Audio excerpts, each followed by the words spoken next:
Welcome back to my channel. Hello বন্ধুরা, সবাই কেমন আছো? আরেকটা ভিডিও নিয়ে আমি চলে আসলাম। আজকে আমি এই দুইটা মাছ ভর্তা করব। তো কিভাবে ভর্তা করব সেটা এখন সবার সঙ্গে শেয়ার করব। এটা হচ্ছে টাকি মাছ। তো বড় বড় সাইজের দুইটা টাকি মাছ নিয়েছি। এখন লবণ, হলুদ আর মরিচ দিয়ে ভালো করে মাখায় নিব। কারণ হচ্ছে লবণ মরিচটা যদি ভিতরে না যায় তাহলে কিন্তু সেদ্ধ হবে না। তো এর জন্য আমি দুইটা মাছ ভালোভাবে সুন্দর করে মাখায় নিচ্ছি। আর যেহেতু ভর্তা করব এর জন্য আমাকে ছোট ছোট করে সুন্দর করে কুচি কুচি করে পিস করে নিতে হবে। তো আমি এরকম ছোট ছোট করে নিয়ে নিলাম। এখন আমি এটা ভাজবো। তো ভাজার জন্য দিয়ে দিলাম পরিমাণ মতো তেল। এখন মাছগুলো দিয়ে দিলাম। মাছগুলো দিয়ে তারপর এইভাবে ভাজবো। আর এই মাছ ভাজার সময় কিন্তু বাঁকা হয়ে যায়, আর বাঁকা হলে কিন্তু বেশি একটা ভালো লাগে না। তো এই জন্য আমি হাত দিয়ে এইভাবে চেপে চেপে ধরে ভেজে নিচ্ছি। আপনারা হয়তো বলতে পারবেন যে আমি হাত দিয়ে কেন দিচ্ছি, কারণ হচ্ছে আমার একটা অভ্যাস আছে, এই জন্য আমি হাত দিয়ে দিয়ে দিলাম। এখন মাছ ভাজা শেষ হয়ে গেছে, এখন আমি এটা নামায় ফেলবো। আর আজকে আমাদের দুপুরের খাবারের জন্যই কিন্তু আমি এগুলো সব তৈরি করছি। আর আমি মাছ ভর্তাটা করব হচ্ছে কাঁচামরিচ দিয়ে। তো ওইটা হয়ে গেল, টাকি মাছ ভাজা হয়ে গেল। এখন গুলশা মাছগুলো ভালো করে ভেজে নিচ্ছি। আর আমি গুলশা মাছগুলো কিন্তু কালো জিরা দিয়ে রান্না করব। তো ভালো করে সুন্দর করে কালো জিরাটা ভেজে নিলাম তেল দিয়ে। তারপরে হলুদ, লবণ আর জিরা আর কয়েকটা কাঁচামরিচ দিয়েই আমি এই রান্নাটা করব।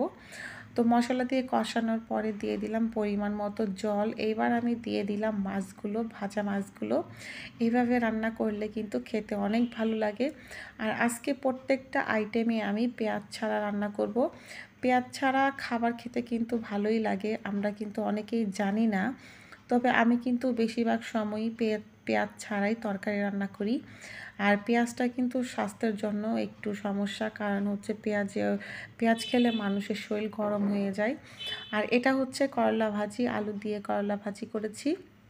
আর এখন মাছ ভাজিটা যেহেতু হয়ে গেছে, ঠান্ডা হয়েও গেছে, এখন আমি মাছের কাঁটাগুলো ভালো করে ছাড়ায় নিব। কারণ মাছের কাঁটা থাকলে দেখা যাবে যে এটা গলায় আটকাতে পারে। তো এর জন্য আমি ভালো করে মাছের কাঁটাগুলো ছড়িয়ে নিচ্ছি, কারণ এটা হচ্ছে আমি নবনী নিলয়কে খাওয়াবো।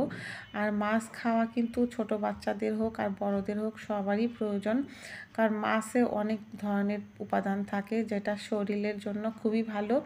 বিশেষ করে ছোট বাচ্চাদের জন্য বৃদ্ধির ক্ষেত্রে কিন্তু মাছটা খুবই দরকার।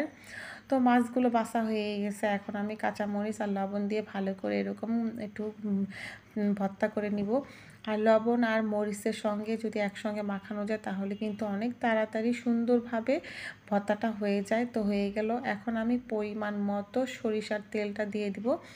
আর সরিষার তেল দিয়েই কিন্তু আমি এই মাছটা ভর্তা করব। আর আজকে কিন্তু আমি সবগুলো খাবারই পেঁয়াজ ছাড়া রান্না করলাম। পেঁয়াজ ছাড়া রান্না করতে কিন্তু আমার অনেক ভালো লাগে।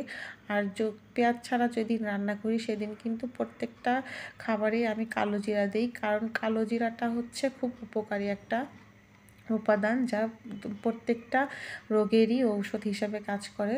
তো যাই হোক, আমার ভর্তাটা হয়ে গেছে, এখন আমি নবনী নিলয়কে খাওয়াবো। তো খাওয়ার জন্য সব রেডি করে নিলাম। এখানে করলা ভাজি, মাছের ঝোল, মিষ্টি কুমড়া ভাজি, আর হচ্ছে ডাল। এই ডালটাও কিন্তু পেঁয়াজ ছাড়া।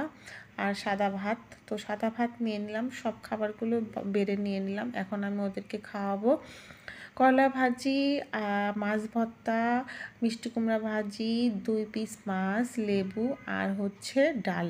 তো এখন এই যে নিলয় বসে পড়ছে আর নবনী এখানে ডাল নিচ্ছে। ডাল ছাড়া আমাদের একবেলাও চলে না। আজকে ডিম খাওয়াবো না, কারণ আজকে অনেকগুলো খাবার আছে, এই জন্য আমাদের এখন ডিমের প্রয়োজন নাই। তো যাই হোক, ডিম ছাড়া তো চলেই না, তারপরেও আজকে অন্য ডিম খাওয়াবো না।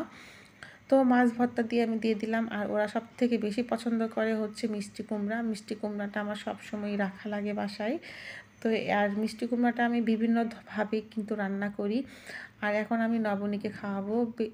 মাছ খাওয়ার সময় দেখা যায় যে ওদের দুজনকে আমারই খাওয়াই দিতে হয়, কারণ মাছ ছোট বাচ্চারা খেতে চায় না। তো আজকে এই ভিডিওটা কেমন লাগলো একটু জানাবেন। পাশে থাকার জন্য অসংখ্য ধন্যবাদ। বাই।